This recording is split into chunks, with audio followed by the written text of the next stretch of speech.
Welcome to Power Talks with Santosh Shah. In today's episode, we have with us Mr. Rajesh Hamal, Nepal's most celebrated movie star. Rajesh Hamal has acted in more than 250 films during the 25 years of golden times of Nepali cinema. Welcome to the show, Rajesh. Thank you very much. Namaste to you all. How is life and work moving on?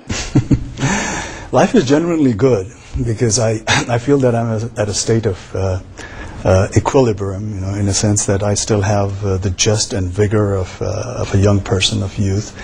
And I like to believe that I have certain semblance of wisdom that comes with age and experience and things like that.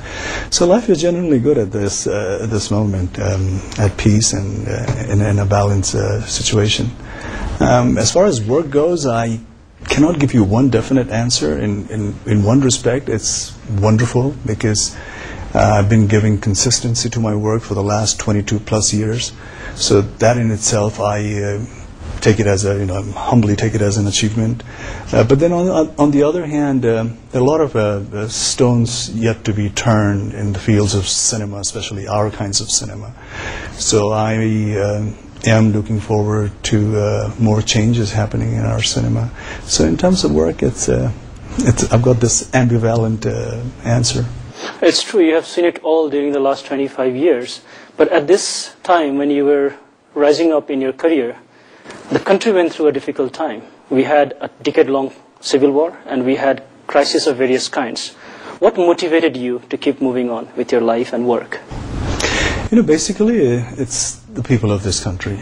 And when I say people, I also mean my audience. Because, cinema is a very democratic field. Unless and until the people that you're catering to want you, you cannot have a sustainable career.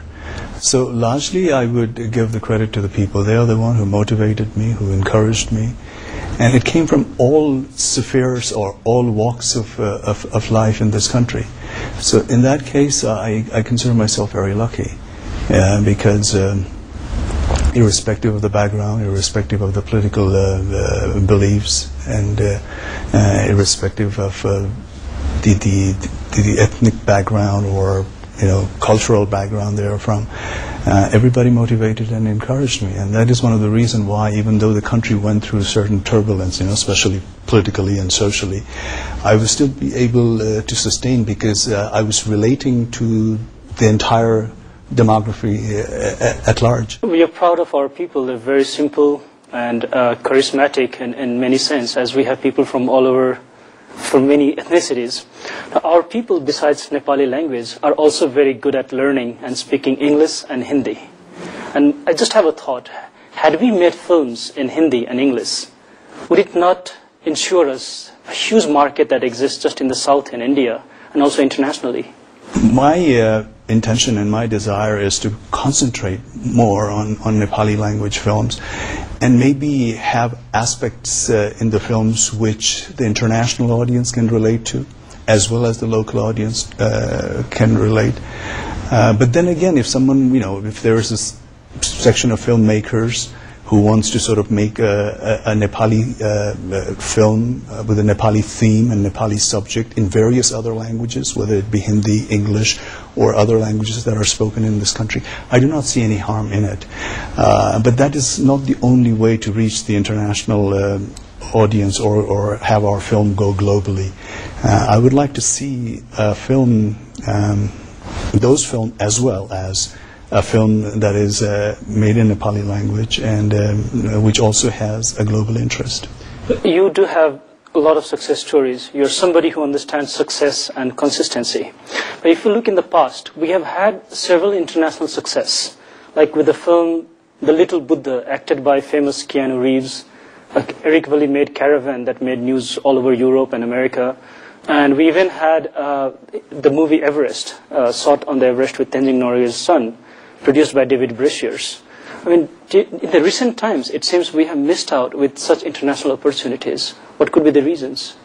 If you have, people coming in from abroad and taking up a Nepali subject, just and sort of like, giving it a twist and turn to cater to the tastes of the international audience, then that film would not be truly represented by the country, because It is something like a subject taken here, but molded in a way that the international audience can sort of identify with. So it is not your original, genuine subject that comes out of here. I mean, we've seen that in many cases. Like even the films that have been made here by foreign directors or producers have sort of kept in mind that what is the subject that we can take out from here which actually appeals to the Western taste, or how we can modify that subject in a way that caters to the taste abroad. So when you make a film with that kind of concept, I do not think that it truly represents the nation or the culture. In that case, you would not agree with the Slumdog Millionaire making it big in the international market, because it didn't really portray the kind of India that you're suggesting. Yeah, that's what I'm saying, because cinema is a very complex thing. I mean, in one way, in one aspect, if you look at it, it was a popular film. And one of the aim of a filmmaker is to make his film a popular film. So that way, the mission has been fulfilled, is to attract a lot of audiences. It did that. And I mean, these won many Oscars. Yeah, won many awards around the world. It was appreciated by people around the world. So that is also a measurement of a film, and there's nothing wrong with that. But if you look at it from the other aspect, saying, does it really represent India in a true sense? It was heavily criticized in India. Does it really happen that way? Or is it what the Western people like to see, what happens in India or the third world country? So you are suggesting that we should not make the same mistake. We should not portray Nepal's just the poor aspect or the weak aspect in the international cinema just to make some money or popularity or gain some awards. Yeah, I don't think so. We should cash on that totally, because if you just have a facade of that, and if you are not truly representing it and claim that this is how it is there, then it's wrong. But if you claim it to be a work of fictions, it's an isolated case that impressed the director or the writer or the producer, and they wanted to sort of elaborate it in their own way and make it into a film that would have an audience who is sort of looking for feel good or for entertainment, or just to go and spend a good time in 2.5 hours and see different kind of human emotions and interaction being enacted in the film, then it should be all right. But if we really just cash on that and say this is what truly represents our country, and then sort of like sugarcoat it in a various way to sort of have the mass appeal of the people around the world, then it would not be right. So I feel that if we really wanted to be represented through our cinema in the world, then our subjects, our characters, our emotions and feelings has to be portrayed in the right perspective. But you're right. Even though we make a fictional film in Nepal, which may not correspond to the culture or the people or the country, the moment it goes out, it in a way represents the country. That's how the international viewers look at it. Oh, definitely, because once the product is made here and made by Nepali people and made in Nepal, then it will be. But cinema has other purpose, like I said. Cinema has a purpose of entertaining people, selling dreams to the people. It doesn't really have to be always what's happening around your environment. That's why many cinemas are called escapism. You want to escape from your reality, from your environment, and you go to another world which you are probably dreaming of or wanting to be at. Something that you control. Yes. And human beings sort of have a parallel life. One life they have is the reality around them, and another life is in their head, in their dream. So you're constantly leading a parallel life. So sometimes filmmakers, what they do is they take advantage of the people's dream, the way they want to live their life, or the way they want to see the world, or the way they want to see themselves instead of what they really are. And that is one of the reasons why we have superheroes and why we have great romances that goes on forever and ever and ever. Without any problems. Without any problems. And you always have the good taking over the evil, ultimately, and the evil being punished. So these are all aspects which are related to people's imaginations and dreams and the way they want to see their environment, Like a lot of people have asked me that, do you think it is really worthwhile to play in a film where you are sort of bashing 20 guys? They all shoot at you and none of the bullets hit you. None of the bullet hits you, or even if it hits you, you're sort of like enduring everything. And you're fighting, 30 guys with maybe one hand tied at your back. But then again, there are people in the society who actually dream of that, So there are youths who are suppressed, and they think that only if I was strong enough to get to these people, only if I was strong enough to handle all these people who are bullying me or who are making my life miserable, wouldn't it be wonderful? So sometimes we intend to catch that as well. And we also intend to be like the voice of the underprivileged, there are a lot of people, especially the youth in this country, who do not have a platform to voice their voice. So in many ways, through our characters, or the characters that I play in film, I sort of convey what's in their heart. And that's why most of our dialogues get the clapping, because it is something that they really wanted to say but never could because of the circumstances or the environment they are in. So when we speak or say something that is in their heart but they're not able to, then we get this thunderous applause in the audience, and they're very excited because they feel that we're truly representing them. In the same context, there are millions of Nepali youths who follow you, who idolize you, who take you as a role model, who goes and beats up guys and achieves something that is unachievable. That's why you are a role model for millions of Nepali youths. But on the other hand, you have proven that with patience and commitment, long-term dedication, success and prosperity can be achieved. But if we look in today's time, our youths have been leaving the country or even joining criminal gangs to make quick gains. What would you like to tell to those kind of youths? It's quite true. If you are persistent, if you are consistent, and if you have a passion that you are more or less confident about, things do work for you. If you are really passionate about what you can do not lose your heart just by not having a precedent in front of you and thinking that, this is something that is in the dark, where will it lead me? I don't have any examples in front of me to follow. Be an example yourself, and then see what you can do it. Especially if it is a field which is not as lucrative, especially if it is a field that has not proven itself in the society. And then you even have to work doubly hard. One of the reasons why young people are entering into criminal gangs and causing havoc in the country is the increasing lawlessness in the entire country. As a result, people suffer a lot. When normally the people who cause this havoc, they create troubles for the common people, are portrayed as villains in your films. And normally you just beat them up and kill them in 2.5 hours and give justice to the people. In reality, we know that does not happen. But in case if it happens, how long time does it take for people to get justice? That's how I think film and the reality differs, because in a film you can have this Messiah coming out, Superman coming out, and he says that, okay, I'll take care of everything, don't you worry, and he eventually does. But in real life, you cannot put all your eggs in one basket and think that this one single factor will be the determined factor to make things work in the society. I think it has to be a contribution coming in from all sections of the society, the youth, the experiences of the older generation, the vigor of the youth, and people working in different platforms and in different workforces. They all have to contribute in their own way, and that is how you make a sustainable and a strong nation and society. But unfortunately, in a country like ours, we are so now politically unstable and economically lacking behind in terms of, like we're in a 21st century where most of the countries are making progress by leaps and bounds, and we're sort of like still struggling with our politics, still struggling with the law of the country to be written. But writing the new constitution could be the beginning of the solution of all these issues that we touched upon. But do you think we will get the new constitution drafted by the end of May? It looks very bleak the way the things are going right now, because though it has become very cliche to say consensus, we should all get together and reach sort of a compromise.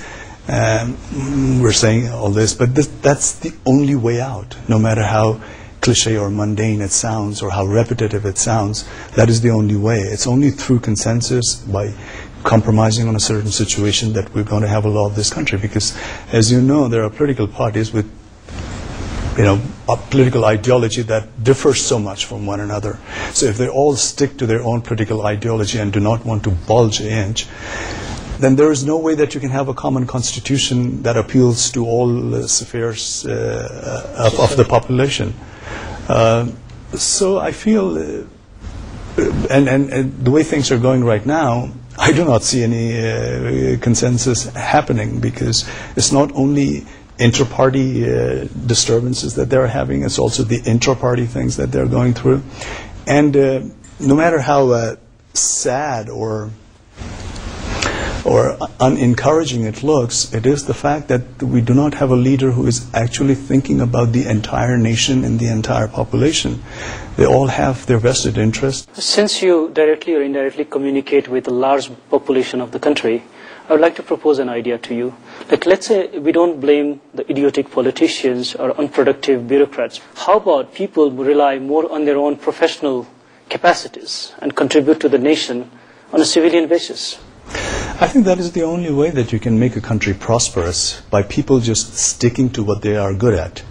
But unfortunately, in this country, what we're having, everybody are sort of like keen or taking a diverse interest in the politics of this country, because it's only when politics is stabilized, only when politics gets on track, then we can sort of do whatever we are good at and sort of concentrate on our work. So right now, our attention in our mind is all diverted towards politics and not at what we are really good at. You know, whether you be a businessman, whether you be a person like me who's in the field of arts, or other professionals, whether you be a doctor, engineer, or other things, they're all directly or indirectly related to political issues, and that is occupying their mind most of the time, because we are all feeling that unless and until this gets stabilized, there's no way that we can move forward in whatever field we excel.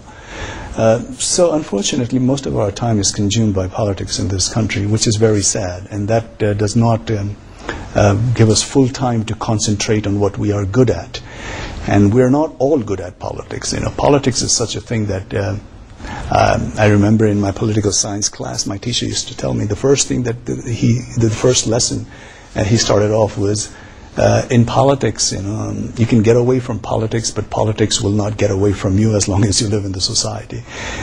So that's how dominant it is. Even if you are not interested in politics, even if you do not want to discuss politics, if there is a political instability, if there is a political chaos, you do intend to take interest in it. You do intend to consume your time into it, because it's only when that gets on track you can do what you can do. So I think if we professionals, and there are great professionals in this country, who are good at doing what they are doing, only if they can fully concentrate on their own work, and the political system does not become hindrance, but on the other hand, it becomes an incentive for their work, then I think the prosperity is not too far. Besides just focusing on commercial aspect, you have tried to put a lot of social and national issues in your movies. You have raised issues on corruption in the government, traffickings of various kinds. Do your viewers get it? They do, but what we do is, we're always like, people point finger at us saying that our films are too much commercialized, and they do not actually relate to the real situation in the society or the country, and they are too fantastic and pure escapism, with a lot of fighting and singing being the predominant ingredients that goes into our film. But despite that, we do in most of our films have social issues coming up in one form or the other. It's a different thing that we might sugarcoat it with entertainment, and bringing in dancing numbers or singing numbers or dancing. But we do sort of like pinpoint social issues, whether it be women-related in the society, whether it be caste-related, whether it be the government corruptions or the corruption in politics, or the darker side of various other institutions like police force or bureaucracy, or even for that matter, the corruptions and the exploitation that goes around in a society or in a village. We do bring that out. Our audience do intend to relate with that. They do see that we have brought up the issues in a way that they can understand. Like, I did a lot of films where I was sort of like a very angry young man, frustrated with the system, with the society. And a lot of young people who saw my film those days, they identified with my character. And that was the motive of my character as well, to be able to relate to these general mass. And in that way, we succeeded. You're liked by millions, you're responsible, and you love Nepal. Do you see someday in a position of higher responsibility, that is in politics or national leadership? You know, the other day I was, I don't know what someone said or I read it. It was said that especially people who get into film, which is a popular media, you know, or even music or entertaining field, you know, you get into that with the sole motive of wanting to excel in that craft. But eventually with popularity and with the public adulation and the recognized face, people expect you to know on various other things as well, you know. They just don't want you to be sort of representative of the craft that you represent. They want you to, you know, to hear from you on various other subjects as well, whether it be economics, whether it be scientific, whether it be politics, you know. That way I can see that it is very natural for people to say, expect that maybe his next step would be into politics. Maybe after doing films for so many years, that would be a natural turn. But I would not say never, because I am interested in the affairs of the country. I would like to see our country prospering, to develop. So how many years are we looking at to see Rajesh Hamal in Nepali politics? I want to contribute at least another 10 years in the field of cinema, because, you know, for 20 odd years I've been, my participation has been mostly as an actor. But my next step in the film career would be, I would want to be a director, and, you know, and the cinema, like we say, is the director's medium.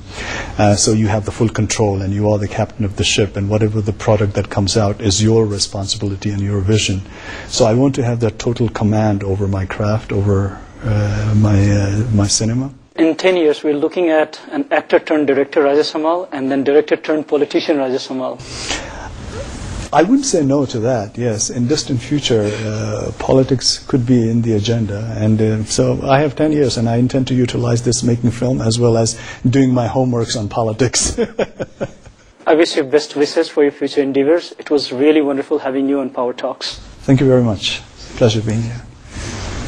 Thank you for being with us. See you next week, the same time. Have a great week ahead. Till then, good luck and goodbye.